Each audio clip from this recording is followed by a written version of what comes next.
G'day folks. Well, I found a couple of old tools at the scrapyard today, or I suppose a box of tools, sockets, and a nail gun which appears to have gone through a structural fire, at least not directly, but there's a lot of carbon black soot on it and corrosion related to airborne chemicals from the combustion byproducts like chlorine. Burning PVC cable and that sort of stuff throws out a lot of chlorine, and that's what seems to have attacked it. So I'm going to take this outside and give it a really good wash down, get rid of a lot of the soot and crap, and we'll see if we can recover it and make it work again. You can see the label on here has soot on it, but it hasn't burnt, so it hasn't gotten hot enough to A, separate the adhesive from the labels or anything like that. I'd say this was probably up somewhere else in the workshop and just got completely blanketed in toxic corrosive smoke. So yeah, it's normally supposed to be grey, it's just got that much sooting and other crap on it, it's just gone black. And the corrosion, well, that's usually related to chlorine products in the chlorine and other chemicals in the smoke itself. But the slide still works, the magazine slide.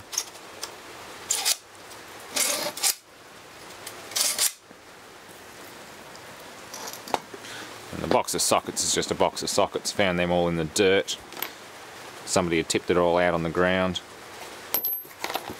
Some big bastards, 3/4 drive. Deep socket. 5/8, isn't it? Yeah, 5/8 Whitworth. Impact driver. Got a large one on it. 1 1/8 inch. Yeah, I'll set these up in a tumbler drum and just polish them all up. Tumble them with some corncob media. I've got a box of RCBS brass polishing media for reloading brass, but I don't use that sort of stuff anymore, so I might as well repurpose it for polishing sockets, because I've got quite a few little containers of rusty and otherwise degraded scrapyard sockets, so it's sort of worth doing that. So ETC, chrome vanadium, 1932, Japan. It's even marked Japan on it. Sid chrome 7/8 AF. There's a breaker bar attachment. 7/8 Taiwan. There's some cheap ones and there's some expensive ones. 1932 Taiwan. And some unusual sizes too. I like having a good assortment of imperial ones around. 3/8. Nice solid one. Hex drive. Spline drive, 1932.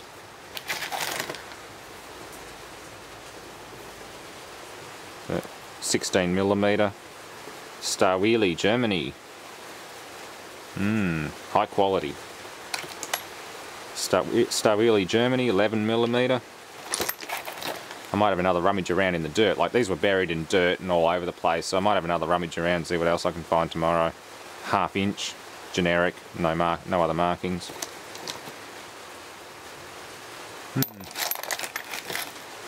13/16 Taiwan. That one's got a crack in it. That's probably been used on impact wrench. 3/4. Yeah, that's split. That one there, I'm not sure. It looks like they've ground it down a bit too.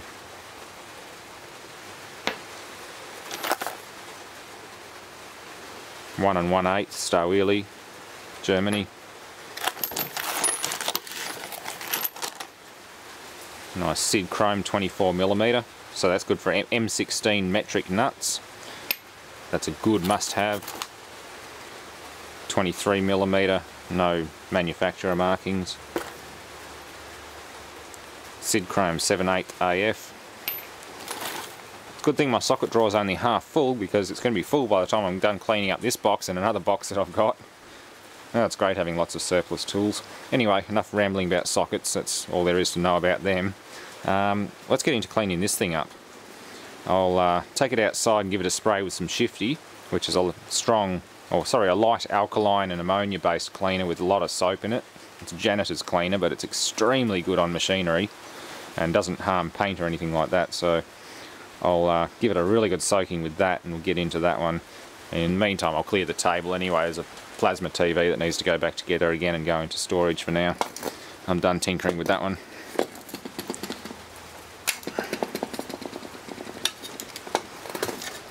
See, the bolt or striker's guide is a bit rusty as well. Everything's a bit rusty in this one. Looks like it's been out in the weather for a while as well. Obviously they've cleaned out the workshop after the fire and thrown everything in a pile. But yeah, I should be able to pop the rest of these nails out through the bottom anyway. That should swivel in and allow the nails to slide out the bottom of it. This is the third Senco gun that I have of this size, a framing gun, so with a bit of luck I can make one out of the three of them anyway. One of them was a parts unit, which I may not even have anymore. It didn't have any internals in it. The other one works but doesn't always fire or doesn't always work properly. And this one here, who knows, let's find out. Okay, so I've given it a clean up and got a bit carried away, but I'm starting to strip it down. As you can see, that's the magazine, I guess you'd call it. Feed weight, guide. Let's just call it a magazine. That's what you stuff the nails into anyway. Here's some parts that I prepared earlier. That's the slide assembly and spring. I just heated it up with the heat gun as hot as I could get it and just dunked it in some used motor oil. I don't have any Parkerizing or bluing tanks around, so I'll use that. It's very hard steel. Every bit of that is hardened steel. And right now I'm just breaking the rest of this down. There's several layers to this. That's where the nail heads slide in.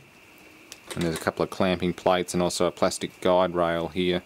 I think that's what the spring runs back and forth on, or rolls out onto. But yeah,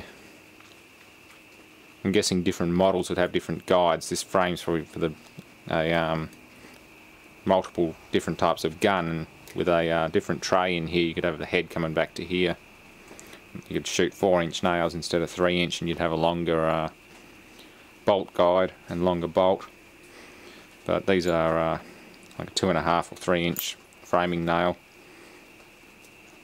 I'd say about 3-inch framing nail. That's the old ones. I'll get some new ones tomorrow. But overall everything's pretty good. The springs inside it aren't rusted and collapsed or anything like that. It's mostly just surface rust from combustion byproducts, chlorine, that sort of stuff. Possibly even dry chemical fire extinguisher. But either way, it's cleaned up quite nicely. It should work. Wonder how hard it is to bump fire one of these things. I know it's probably not good for the bolt without being able to absorb its energy by hitting something. If you were just to free fire it, you'd probably smash the bolt into the front of the housing pretty hard. But then I've got 3 nail guns, or 3 of these similar Senco framing guns. Should try a bump fire one day. Bump firing 3-inch nails into an LCD panel. That'd be a bit of fun. Anyway, I'm going to keep cleaning some bits up. I'll try and strip the rest of this thing down. Get these separate parts out. There's a top plate, 3 cap screws and that, and then there's cap screws down this plastic strip which will get rid of the rest of that. A lot of bits in it. And it feeds straight up into the guide, and then there's the end of the bolt or the striker down there. Okay, well I cleaned up the top assembly, bolt guide, that sort of thing, whatever you want to call it, and the safety. That all works. So yeah, I also found some nails floating around, so I think that's how you feed them in, and they'll just pop in up there, of course with the magazine attached. I also found my other gun. This one here, I think it just needs to be torn down and cleaned just like this one. Just take it all apart, clean it up. I'm probably going to take the back cover off this one just in case, but I'll give it a try as it is and see how it goes. If it does cause problems, then it'll be pulled to bits a bit more, but this one's about the same.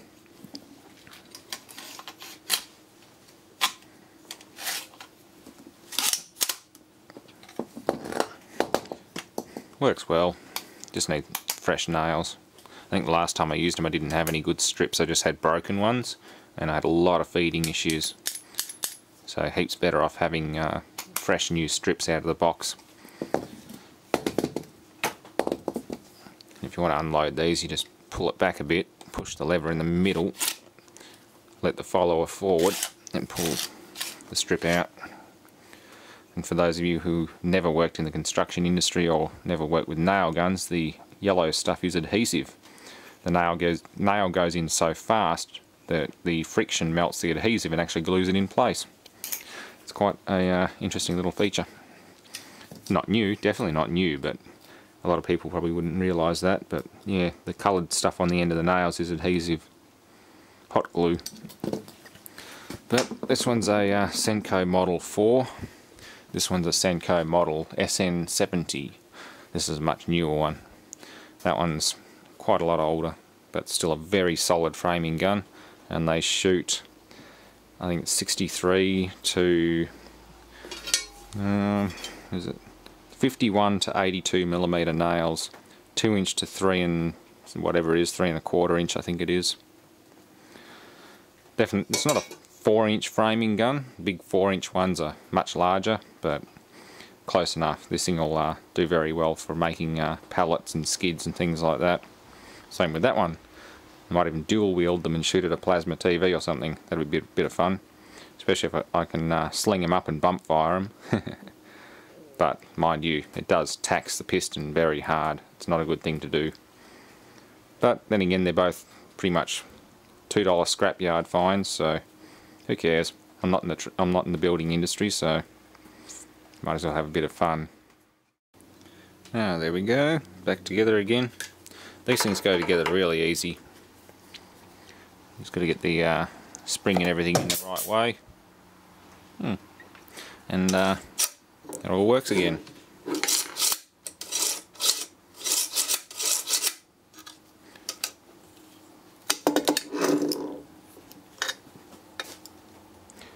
Polish up the bolt guide a bit, but it'll pretty much clean itself out once I start using it.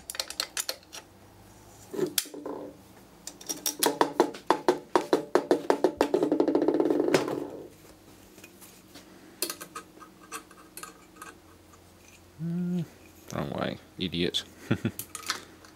Idiot. That way.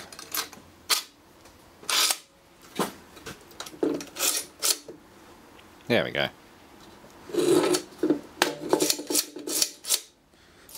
Should take 2 full strips, maybe 3.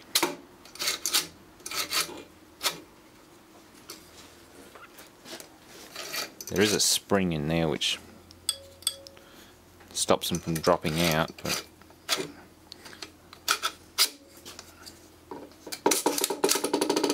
yeah, 2. That's about it. Very good. I'm going to open up the back cover and just make sure all that's clean, and leave it at that. We'll test fire it tomorrow when I can make some more noise. It's a bit late at night tonight. So anyway, let's open up the cover.